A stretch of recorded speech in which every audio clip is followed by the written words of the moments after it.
Mas tudo bem, gente. Hoje estou super, hiper, mega feliz de ter essa conversa, mas ser humanozinho muito, muito especial que poder vir dar os outros uma lista bem extensa, os outros aguentar, ok?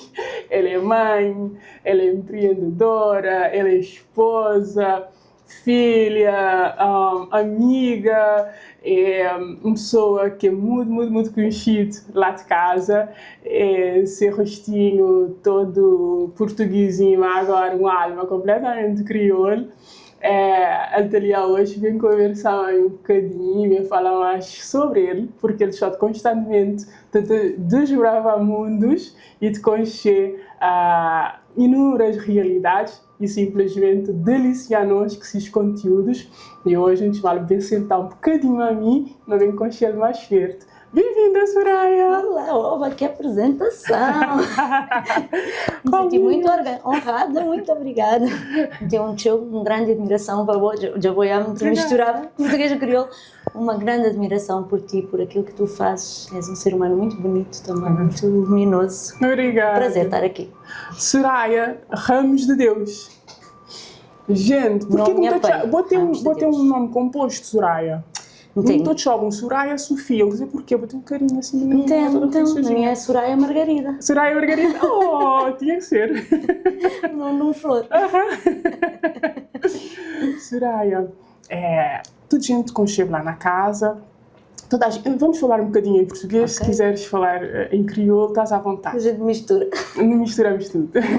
Soraya, nós sabemos que tu estás em Cabo Verde há imenso tempo, mas não conhecemos a pequena Soraya, que lá muito atrás tinha os seus sonhos e era uma criancinha muito viva, pelo teu olhar, dá para perceber que eras uma criancinha expansiva e cheia de sonhos. Conta-nos um bocadinho dessa Soraya que nós não conhecemos. Essa pequena Soraya, olha, sim, era uma criança super ativa e boa parte da minha infância foi passada sobre rodas, a patinar. Porque eu comecei a aprender a patinar com menos de 3 anos, acho que bem menos. Eu costumo dizer que a minha relação com a patinagem artística é como o de caminhar, porque eu não me lembro de aprender a patinar, como também não me lembro de aprender a andar. E, portanto, depois toda a minha vida foi muito passada assim. Eu passei a fazer patinagem de competição. A minha mãe é professora de patinagem, ainda hoje é provavelmente a professora de patinagem no ativo mais antiga de Portugal. E, portanto, depois a minha vida foi passada muito nessa infância, a patinar, a treinar muito, os meus amigos também eram todos desse meio desportivo, e eu acho que o facto de eu ter feito esse desporto, que é um desporto individual, né? Quando vais para dentro do ringue és tu, ponto final, e os júris olhar para ti e o público, acaba por te ajudar a teres uma certa autoconfiança em ti, a traçares os teus objetivos, as tuas próprias metas, aquilo que tu queres fazer, onde é que tu queres chegar. E acho que isso acabou por... Eu estou a falar da patinagem porque eu penso que isso foi uma área que me moldou muito a minha maneira de ser. E sim, era uma criança super agitada, alegre, divertida, bem disposta, com muitos amigos, sempre foi assim. Essa era a pequena Soraya. Essa era a pequena Soraya. A pequena Soraya já tinha o seu cachê? Não tinha o meu cachê. Mas já conhecia o meu valor. Eu acho que isso foi algo que também foi muito transmitido pela minha família, pelos meus pais, a ter confiança no meu valor e também acrescentar todos os dias a mim um bocadinho mais de valor. E na altura, em termos de sonhos, eu já queria muito ser jornalista, portanto eu já pegava no microfone, eu já fazia parte desde muito pequena, fiz um programa de rádio que se chamava A Mala Voadora, que era um programa infantil, aos domingos, fazia jornalinhos na escola, estava sempre a fazer reportagens imaginárias, portanto esse lado da comunicação, de querer comunicar com os outros já estava muito presente em mim, acho que sempre teve desde pequenina. Então eras sempre uma criança multifacetada, ias à escola... Patinavas? Patinava, depois ia à escola, eu fazia treinos bidiários, portanto eu treinava de manhã cedo, depois isto já na fase mais séria de competição, treinava cedo, depois ia para as aulas e depois ia treinar outra vez e pronto, e era muito estudiosa, tinha muito objetivo de ter boas notas e quando não tinha boas notas chorava. Era uma exigência da tua mãe? Ou não, de todo, minha, sempre fui muito exigente comigo mesmo, às vezes até demais. Mas tinha muito essa noção de estudar, ser responsável. E eu sou mãe agora de um adolescente e estou sempre a dizer: os meus pais nunca me mandaram estudar e eu passo a vida a mandar-te estudar. Tu sabes como é que é também. Sei bem. Mas sim, então era muito passado assim entre escola e treinar patinagem, ou com os meus amigos da patinagem, que era o meu clã, que até hoje ainda preserva esse grupo de amigos e ainda patinamos de vez em quando. Uau! É sempre muito bom ter os mesmos amigos desde sempre. É verdade. A Soraya Margarida, nessa altura, queria ter um caminho mais profissional, porque ainda não recebias e querias dinamizar as coisas, eu tenho certeza. Claro. E qual era o caminho que tu querias escolher nessa altura? Portanto, eu depois acabei a estudar Ciências da Comunicação, porque, como te disse, sempre achei... Houve uma fase ali em que eu andei a balançar entre o Direito e a Comunicação, e Direito também poderia ter sido uma opção, porque acho que também era uma área que eu iria gostar. Qual é o teu signo? Carneiro. Ok. Explica? Mais ou menos. E depois acabei a estudar Ciências da Comunicação e pronto, e ali eu percebi que havia duas áreas que eu gostava muito, era a área do jornalismo, e ali especialmente do jornalismo em televisão, no cenário da televisão, mas também gostava muito da parte de marketing, mais desse lado também. E felizmente, no início, obviamente, eu comecei na parte de jornalismo. Em Portugal eu trabalhava numa produtora de televisão a fazer programas de jornalismo, era jornalismo puro e duro, mas depois acabei por, em Cabo Verde, conseguir casar um bocadinho todas estas áreas da comunicação. Hoje em dia, se eu me apresentar, eu digo que eu sou uma comunicadora, não digo que eu sou uma jornalista. Agora, claro que eu sempre digo, o espírito jornalista está lá, né? Porque em tudo onde andas, por onde olhas, tudo te remete para o jornalismo, tudo te dá ideias para fazer reportagens, para procurar histórias para contar. Mas é um bocadinho isso, o caminho foi-me encaminhando mais para o lado da comunicação em geral. Tu, em Portugal, fazias comunicação social, jornalismo, alguma coisa a mais? Sim, eu fazia, não, sobretudo era jornalismo. Eu depois comecei ainda a coordenar algumas redações de alguns programas de televisão também em Portugal, sempre programas jornalísticos, de trabalhos jornalísticos, e era sempre muito isso, sempre em televisão, pronto. Essa veia mais séria? Um bocadinho, sim, mais assim, houve uma altura em que nós fazíamos um programa sobre ciência e tecnologia, e era um bocadinho do género tentar desmistificar esse mundo tão fechado dos cientistas e da tecnologia, naquele momento em que a tecnologia começava de facto a ter aqueles avanços quase diários, todos os dias acontecia qualquer coisa nova no mundo tecnológico, e nós tínhamos de traduzir aquilo, como diz o meu diretor-geral, o dono da Agência Cabo Verde de Imagens até hoje, tens que pôr isso em linguagem que o padeiro da tua rua consiga entender. Se ele não conseguir entender, estás a falhar, exatamente, estás a falhar a tua missão. E então era um bocadinho isso, era termos que lidar com essa seriedade desses ambientes, que são muito específicos e não podes propriamente transmitir informações erradas, e depois transmitir aquilo numa linguagem que as pessoas entendessem. Então, claro que era uma postura mais séria, de mais pesquisa, de mais trabalho de bastidores para tentar entender aquelas áreas que às vezes pareciam chinês. Porque jornalismo dá-nos uma certa confiança de ir driblando as coisas e conseguir falar sobre inúmeros assuntos com alguma propriedade, que na verdade às vezes é treino, né? Eu acho que o jornalismo é isso, tu falas de tanta coisa e transmites tanta informação ao teu auditório que vais aprendendo em todas as áreas. Tu tanto podes um dia estar a fazer uma reportagem sobre social, no outro dia sobre economia, no outro dia sobre tecnologia, acabas de ficar um especialista, entre aspas, um bocadinho de cada coisa, e sempre, claro, com o rigor que isso é que é bonito no jornalismo, é que tens um rigor a qual a profissão te obriga. E depois um belo dia resolves vir para Cabo Verde? Um belo dia sou convidada a vir para Cabo Verde. Nós éramos uma equipa de uma produtora de televisão de Portugal, não é? Que trabalhava numa televisão portuguesa e que é convidada a vir para Cabo Verde fazer um programa sobre Cabo Verde. Portanto, e era um projeto de 5 meses, e nós era 5 meses e deveríamos voltar à base, né?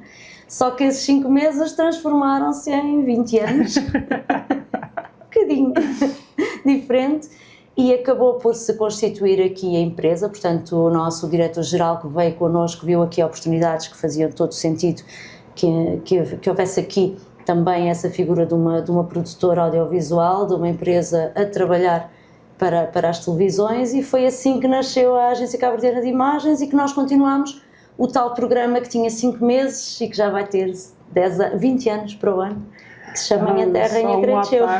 Eu tenho uma sensação que quando se fala da ACI toda a gente diz é a empresa da Soraya. Não, não é a empresa da Soraya. É a empresa, não. Toda a gente pensa assim, eu acho.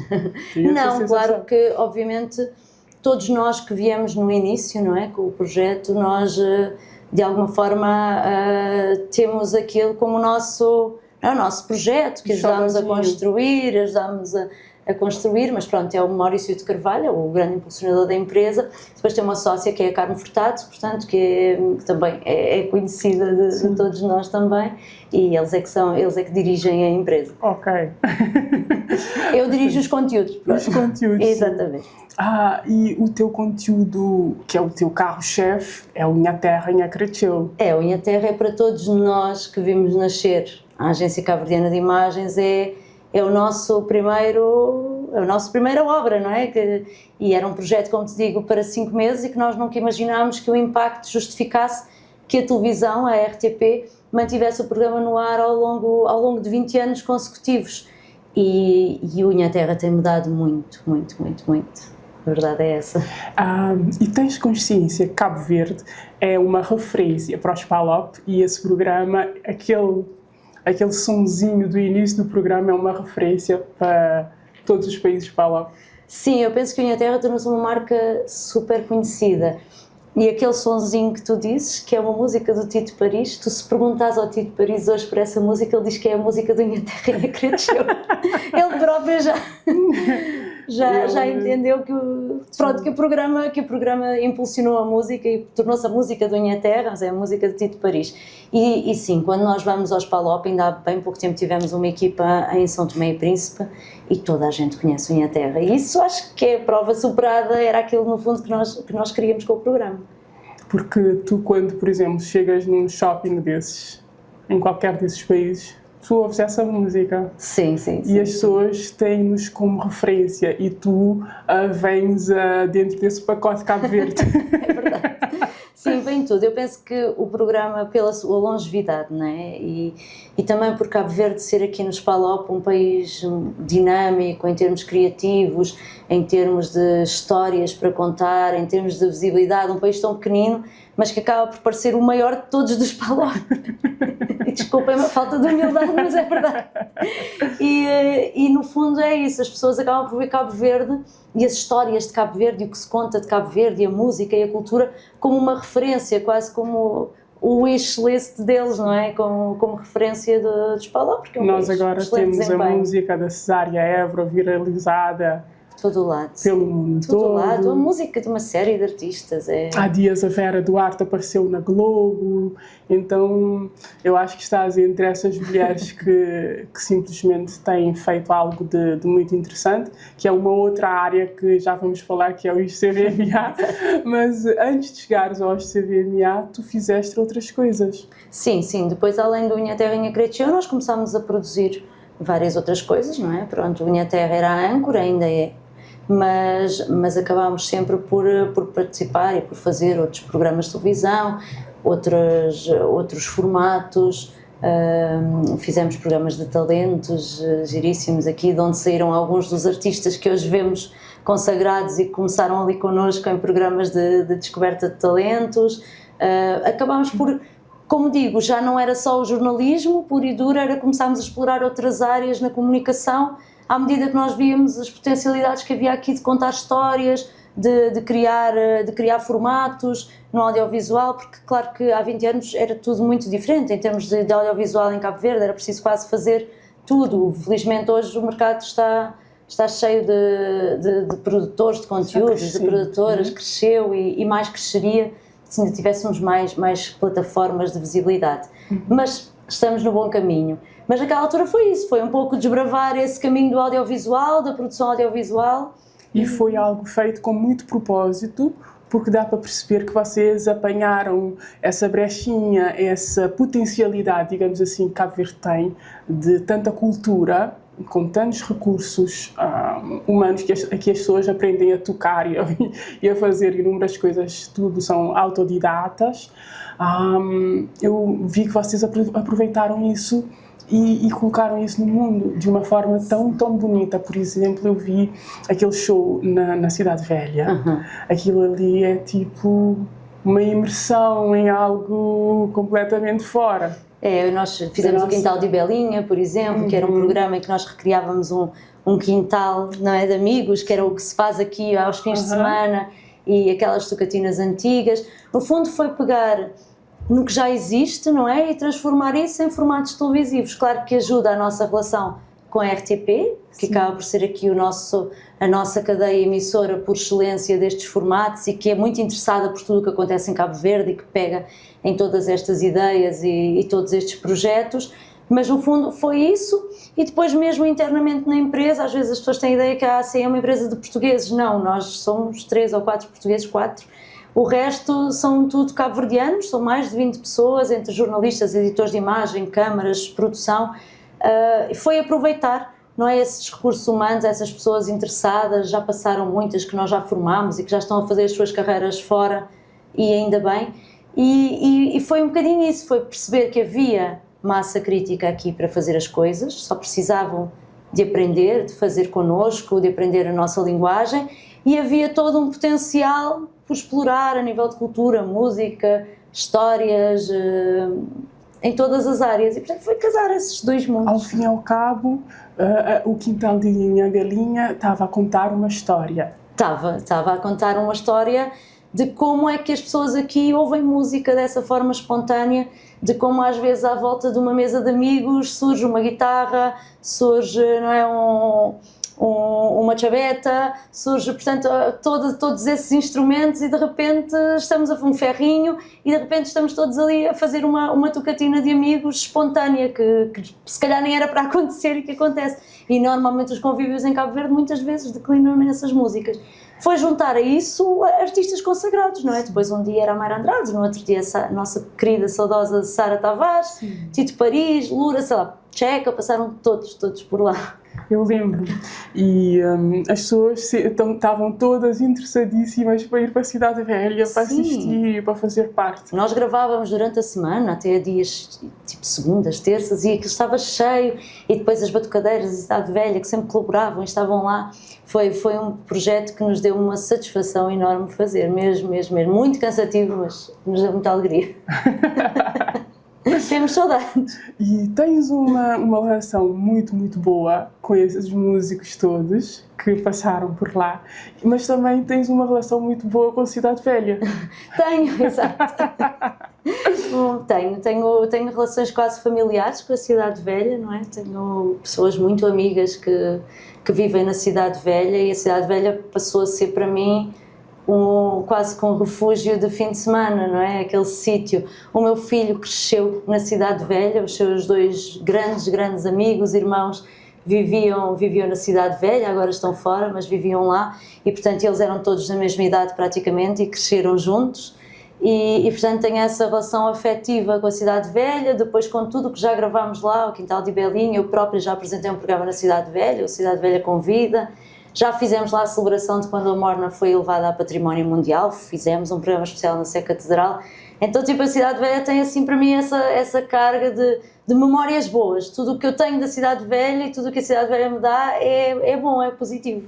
Acho que estamos a ressignificar aquele sítio. O berço, não é? O berço, exatamente. Estamos a ressignificar as coisas. Criar-lhe boas memórias é importante também. Conhecer a história, importante. Exato. Também, conhecer a história passada. Apropriarmos dela. Sem dourarmos a história, como ela foi, e teve episódios que não foram bonitos, de facto, mas tentar fazer diferente agora. Escrever uma nova. Tentar fazer diferente. Então, a sequência foi Minha Terra, Minha Cresceu, Quintalinha Belinha. Ai, não, ainda teve aí pelo meio o Talento Estrela, o tal programa que eu te dizia de talentos, de onde saíram nomes como Lucibela, Cremilda. Lembro, perfeitamente. Saiu tudo dali, de um parque sempre de olho cheio para as pessoas verem os talentos. Muitos documentários para a RTP sobre os Às vezes nós subestimamos esses concursos e as pessoas como, por exemplo, o Dino Santiago, que hoje é a maior mascote de Cabo Verde. Saiu do programa desses, da Operação Triunfo, né? Da RTP, exatamente. Fala um bocadinho da tua relação com o Dino, eu acho tão fofo. Eu e o Dino somos praticamente como irmãos, pronto, somos compadres, eu sou a madrinha da filha dele, da Cleo. E nós conhecemos, e foi Cabo Verde que nos juntou, pronto, é também uma das coisas que Cabo Verde me deu de bom, não é? E um dia conhecemos-nos cá porque o Dino vinha, de alguma forma, ele tinha uma carreira musical que não tinha muito a ver com Cabo Verde, portanto, feita em Portugal, e um dia ele decidiu vir recentrar-se e conhecer as suas raízes, e as raízes dos pais, e eu conheci-o nessa caminhada dele, portanto, tínhamos amigos em comum que foram a referência e encontrámos-nos aqui na praia e eu de alguma forma consegui dar-lhe um pouco de acesso, como eu já conhecia vários artistas e tal, a músicos, a produtores musicais, e ele começou a redescobrir este seu lado e foi aqui que nasceu o Dino de Santiago, não é? Sim. Porque ele começou a perceber que eu acho que aqui começou tudo a fazer sentido para ele. E tudo mudou a partir daí. Ele começou a produzir o seu primeiro disco já com a participação de músicos e de produtores cabo-verdianos que ele tinha conhecido nessa sua incursão aqui, quando nos conhecemos, e ficou sempre uma amizade bonita. Eu costumo dizer como o nosso santo cruzou, ficámos sempre, pronto, muito, muito próximos acho que é público a maneira como nós gostamos um do outro e pronto, somos uma família. E eu vi que ele é uma das pessoas que cresceram muito, muito para além do que seria o esperado. Porque era um rapaz todo tímido e não sei o quê, e estava ali meio, não é muito a minha praia estar aqui, quero ir para casa. E depois ele ressurgiu de uma forma tão potente, tão engajada, com um texto...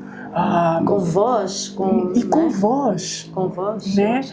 E numa sociedade que costuma castrar as pessoas, mas não castrar de uma forma que as pessoas aqui possam pensar, é a Europa, não sei o quê. Portugal é um país de muita permissão. Portugal e França permite aos africanos muita coisa, mas tu tens que te provocar. E ele provocou-se. Sim. E aprofundou-se. Ele desafiou, eu acho que ele é o exemplo de que quando tu fazes as coisas com verdade, as coisas acabam por funcionar. Quando as pessoas veem que daquele lado, independentemente de tu concordares ou não, mas aquela pessoa está a fazer aquilo com verdade e sabe de facto o que é que está a fazer e tem convicções muito fortes, inabaláveis, e o Dino é isso. O Dino mesmo que ele não tem medo de dizer o que ele tem de dizer, mesmo que pelo caminho ele vá criando certas inimizades ou certas críticas menos agradáveis, mas ele faz porque ele acredita de facto naquilo que ele está a fazer. E eu acho que é isso, quando tu acreditas no que fazes, quando tu fazes com verdade, isso mais cedo ou mais tarde vem ao de cima. E eu acho que o Dino entendeu isso, entendeu que tinha essa força toda interior, que tinha voz, que tinha espaço para dizer e para fazer o que pensava. E hoje em dia ele é uma ponte gigante entre os países lusófonos, entre a língua portuguesa, entre tudo o que significa esta nova Lisboa, que no fundo é esta nova lusofonia. Eu tenho uma forma de pensar muito minha que não sei se tu podes pensar diferente ou não, mas eu acho que o mundo vai se transformar um bocado num grande Cabo Verde. Misturado, não é? Tudo um grande Cabo Verde. Pronto, isso é o que nós esperamos, pronto, obviamente às vezes, e como está o mundo hoje em dia, não está uma casa muito bonita para vivermos, essa visão parece-nos um pouco utópica, não é? Porque tendo em conta todos os acontecimentos políticos, sociais, económicos à nossa volta, mas é importante que haja uma geração que comece a pensar assim. E eu digo sempre, é da mistura que está a riqueza, não é? Uma salada, quanto mais legumes tiver, melhor, mais saborosa é, mais saudável é, mais colorida é, porque é tudo mais e o mais é sempre bom. Então eu acho que é isso que nós temos que pôr em prática na nossa vida, é tirarmos partido dessa possibilidade de nos misturarmos cada vez mais e eu beber de ti, tu de mim, das nossas culturas, das nossas línguas, das nossas ações, da música que ouvimos, da forma como escrevemos. Então eu acho que só temos todos a ganhar. Quando vibramos no amor, eu acho que é muito mais fácil entendermos o espaço do outro e que isso não interfere no nosso. Há espaço para todos. Sim, sem dúvida nenhuma. Eu acho que acima de tudo é tu teres sentimentos positivos dentro de ti e esses sentimentos fazem com que eu fique feliz com o que tu fazes, tu ficas feliz com o que eu faço e nós fazemos juntas e crescemos juntas. Eu acho que é muito por aí. E as mulheres sobretudo. Né? Precisamos disso. Precisamos. Tenho muitas mulheres a dizerem que não existe sororidade feminina. Eu, muito sinceramente, todos os dias ando a policiar-me para não sair fora dessa minha premissa de entender que as minhas opiniões, as minhas chatices, nada tem a ver com o que o outro realmente é. Porque o outro às vezes pode ser isso aqui comigo e ser uma pessoa completamente diferente com outra pessoa e tirar o meu ego da frente e conseguir ver o ser humano que está à minha frente. Isso já dá para ajudar bastante, claro, no quesito de sororidade com outras mulheres. E eu falo muito disso na minha empresa, em que eu digo às mulheres, se tu tiveres uma outra mulher sem absorvente, tu podes oferecer-lhe, gostando ou não. Sim. A menstruação não vai embora porque tu não gostas. É uma boa maneira de ver as coisas.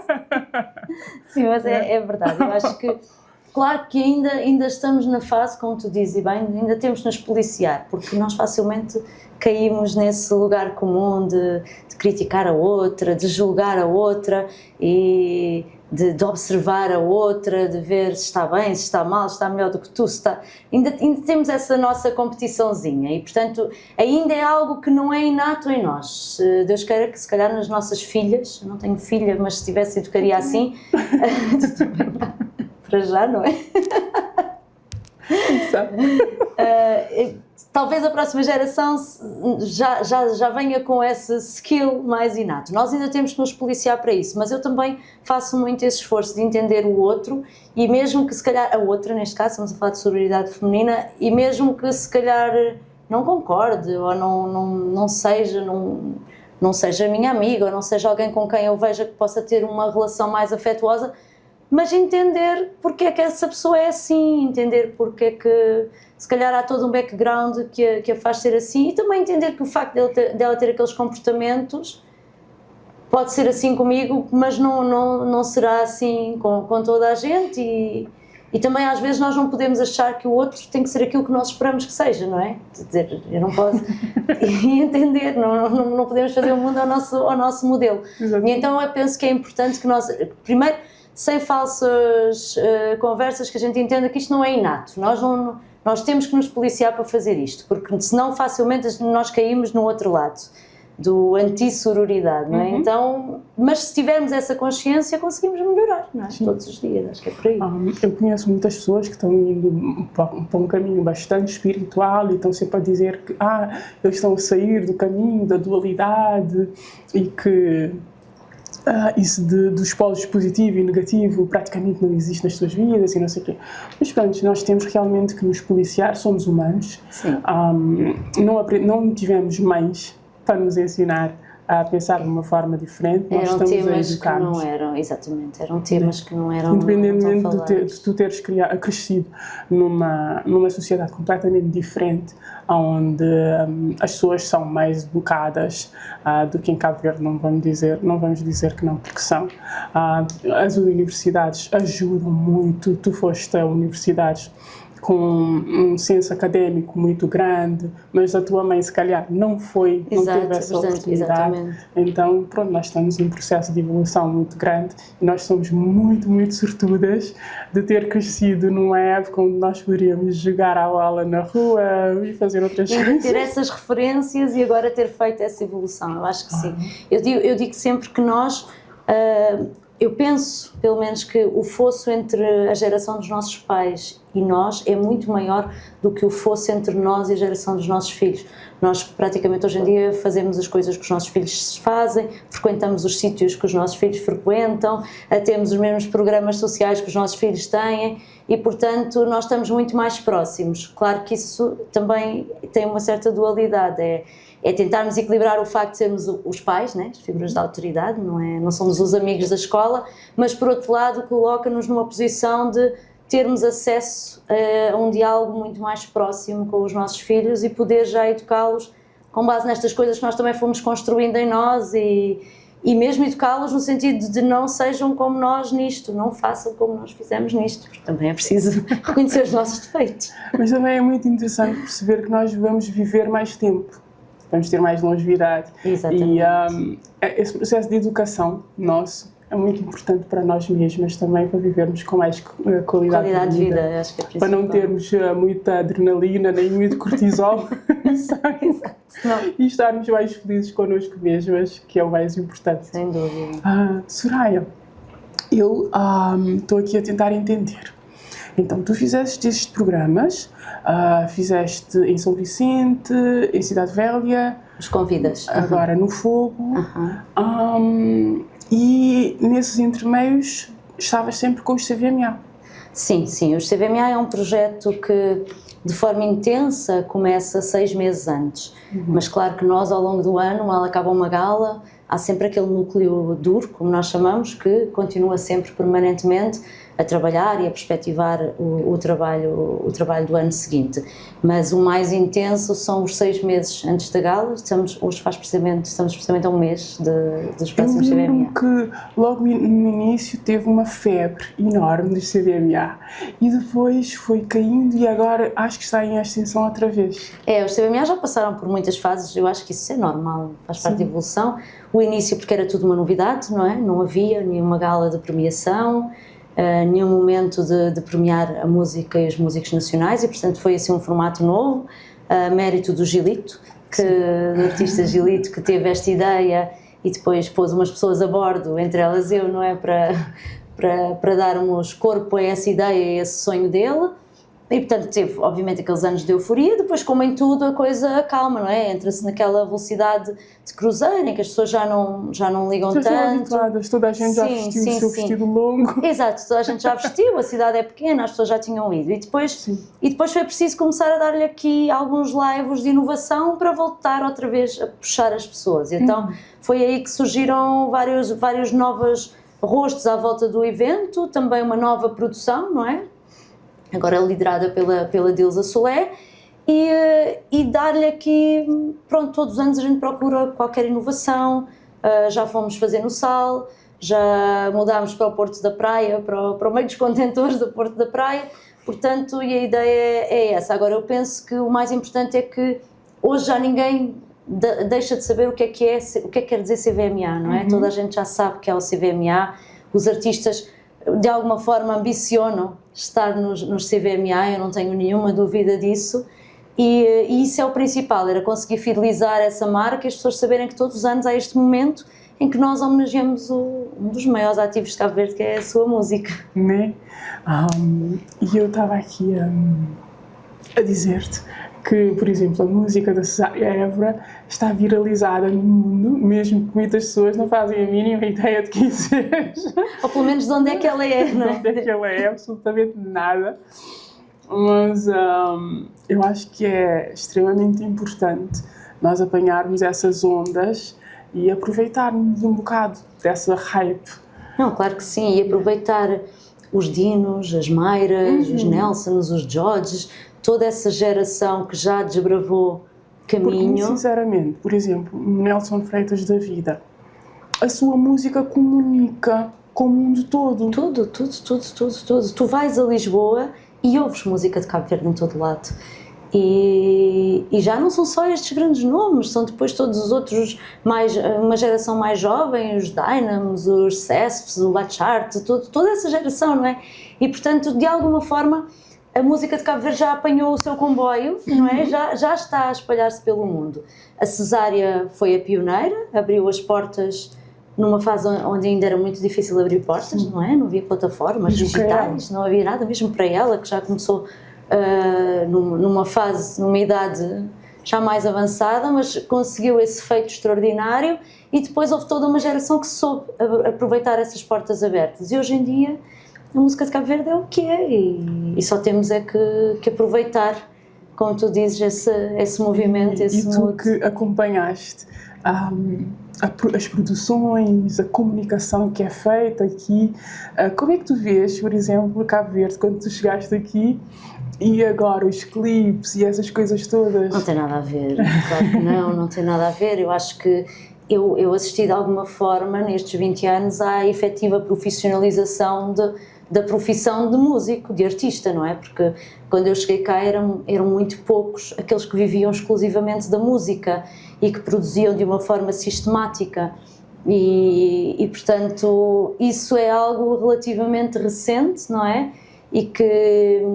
Mas depois também foi do género, passámos do 8 para o 80, portanto nós hoje temos clipes de um nível estratosférico, maravilhosos, não é? Que podiam ser feitos em qualquer parte do mundo, poderiam ser de artistas norte-americanos de topo, portanto muito rapidamente os artistas souberam se adaptar e apanhar esta onda de qualidade, e os produtores souberam se adaptar, e os videógrafos souberam se adaptar, e hoje não ficamos, não é, atrás de rigorosamente nada na produção musical, seja dos próprios discos, produzidos cada vez com mais qualidade, em estúdios melhores arranjos, melhores músicos, e dos próprios vídeos que tu olhas e dizes, uau, isto foi feito em Cabo Verde, que orgulho, não é? E o mais importante de tudo são os cachês.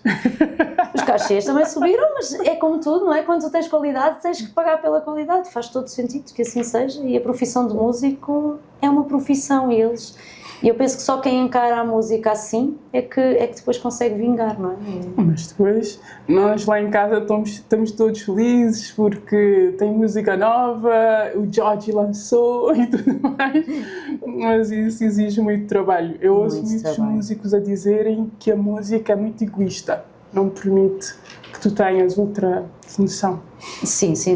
Eu digo sempre que para tu vingares na música, como em qualquer outro trabalho, tu tens que fazer daquilo de facto a tua profissão.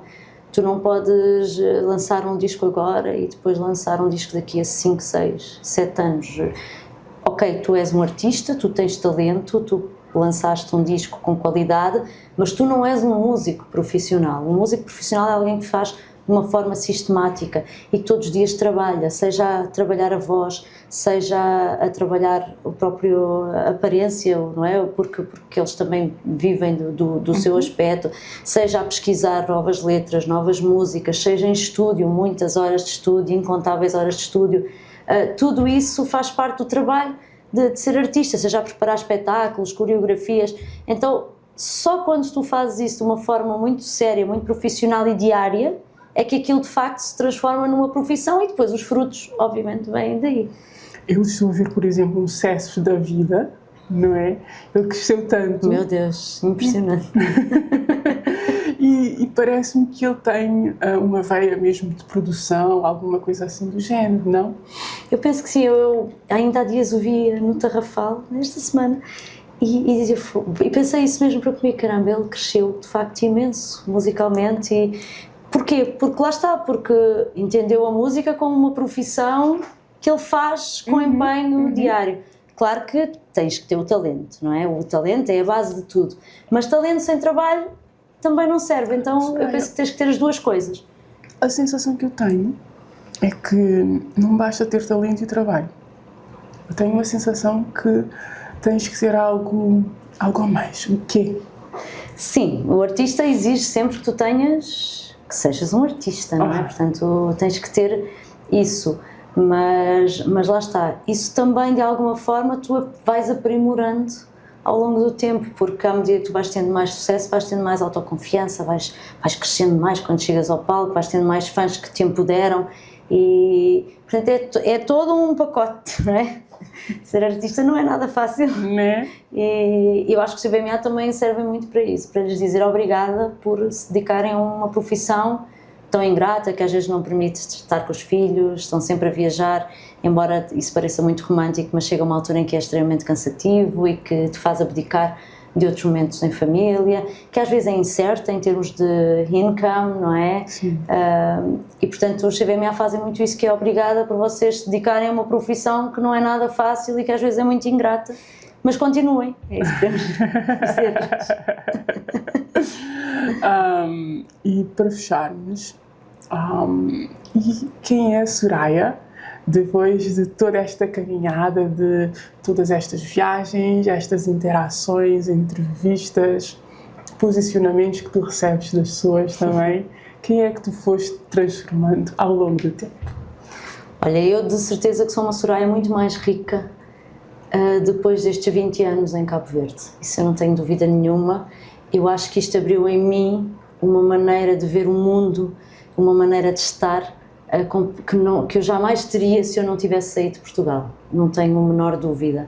Muito mais aberta, como digo, muito mais rica, muito mais atenta a tudo à minha volta, a outras culturas, a outras sonoridades que eu de outra forma provavelmente não teria tido essa oportunidade de explorar e muito mais open mind para com tudo o que me rodeia. Portanto, eu acho que é isso. É uma Soraya que vive com o coração muito dividido, quer dizer, agora eu já meio Cabo Verde. Eu costumo dizer que eu vibro tanto hoje em dia com o hino de Portugal como com o hino cabo-verdiano. Eu grito tanto num estádio pela seleção portuguesa como pelos tubarões azuis lá em cima no Estádio Nacional. Portanto, e eu acho que isso é riqueza, não é? Porque tu poderes dizer que tens duas pátrias, que tens dois países que te receberam e que te recebem como teus e que são tua casa, é melhor do que ter só um. E portanto, sim, imensamente mais rica e com muita vontade de continuar a contar histórias de Cabo Verde, porque não estão esgotadas, nem pouco mais ou menos. Cabo Verde é um país cheio de histórias para contar, super apaixonantes. Todos os dias tu encontras mais alguma coisa que merece ser mostrada ao público, que merece ser contada e que é fonte de inspiração. E portanto, sim, com muita vontade de continuar a contar essas histórias, que felizmente eu tenho a possibilidade, através do Inha Terra ou dos outros programas, de não contar só para mim, mas contar para o mundo todo. Uma coisa que tu não vives sem e uma coisa que tu gostarias de mudar? Não vivo sem música. Ok. Pronto. O que é que eu gostaria de mudar em mim ou no geral? Aqui em Cabo Verde? Em Cabo Verde. Ai, uma pergunta difícil. Assim, acho que talvez gostaria de que às vezes o sim em Cabo Verde fosse sim, o não fosse não. Às vezes aquele nin que às vezes acontece aqui, seja em respostas, seja em situações, é algo que o nin é aquela coisa que nos deixa no limbo, não é? E muitas vezes o nin impede-nos de seguir em frente. O não e o sim são decisões vinculativas que nos permitem seguir, seja não para outras opções, seja sim para vamos embora. O nin deixa-te no limbo e às vezes é um limbo por demasiado tempo, que te faz também a ti perder tempo. Acho que as pessoas têm que ter mais coragem de dizer sim e não. E eu também incluo-me nisso, acho que também às vezes tenho que aprender mais a dizer não mais vezes, a dizer sim só de facto quando eu quero dizer sim. Às vezes ainda estou a trabalhar isso em mim, mas estou no caminho. Já começas a atrasar-te para os compromissos ou ainda não? Tento não. Só se alguma coisa me fizer atrasar, mas não. A pontualidade é uma coisa que eu ainda prezo. Precisamente por isso, eu não gosto de fazer as pessoas esperar, porque eu detesto esperar também. Sim. Então, tento. Claro que às vezes não é possível, às vezes tenho aquele atraso académico de 5, 10 minutos, mas tento não e tento também imprimir isso à minha equipa. Quero não haver esses atrasos. Soraya, muito obrigada por vires a conversar um bocadinho comigo hoje. Foi um prazer enorme conhecer-te mais e saber que tu patinavas. Um dos meus maiores sonhos é conseguir patinar. Eu tenho os patins do meu filho e eu estou confiante que eu vou conseguir um dia destes. Ok, dia vamos patinar juntas. Vamos. Fica a promessa? Fica. Meus amores, obrigada. Os outros estão do lado da lá. Vos vou deixar a Soraya um comentáriozinho ali. Vos vou dizer o que mais vou gostar de ouvir sobre ser caminhada e o que você está gostando de fazer ali na Cabo Verde. Um beijinho enorme, tchau, like e até já. Beijos! Obrigada!